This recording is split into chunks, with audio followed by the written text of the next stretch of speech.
Victory of the Daleks. 5 out of 10. The Doctor and Amy arrive in Churchill's War Office at the time of the Second World War, but all is not right. The British has a new weapon, which they christen Bracewell's Ironside, but which the Doctor recognises as something much worse, a Dalek. The inventor Bracewell believes that he has created these new weapons, but is actually a robot created by them. He's programmed to trap the Doctor with his new inventions and to signal to the Dalek fleet when the Doctor has arrived. This is all unknown to Bracewell. He's a sleeper agent who is programmed to believe that he is a living person with his own memories and life. In time, the Doctor discovers that a handful of Daleks have survived the reality bomb in Journey's End and are starting to build a new and more powerful Dalek race using a progenitor of Dalek DNA. This is a very far-fetched story even for Doctor Who. I mean, spaceship Spitfires.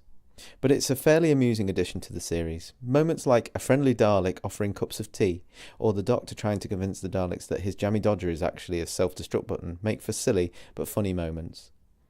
The new Daleks are huge multicoloured machines which look like a cross between Lego and the 60s Daleks of the Peter Cushing films. It's difficult to find them as threatening in this guise, but again they're quite fun.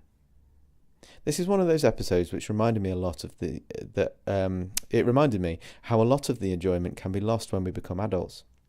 I'm sure had I seen this episode as a child, I would have found the space-age Spitfires very exciting indeed, but the adult filter in my brain just sees scenes like this and goes, what?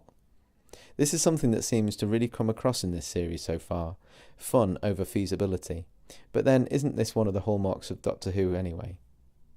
The serial also shows a return to the original remit of introducing kids to history, and Churchill is presented with a great deal of aplomb, which is nice to see.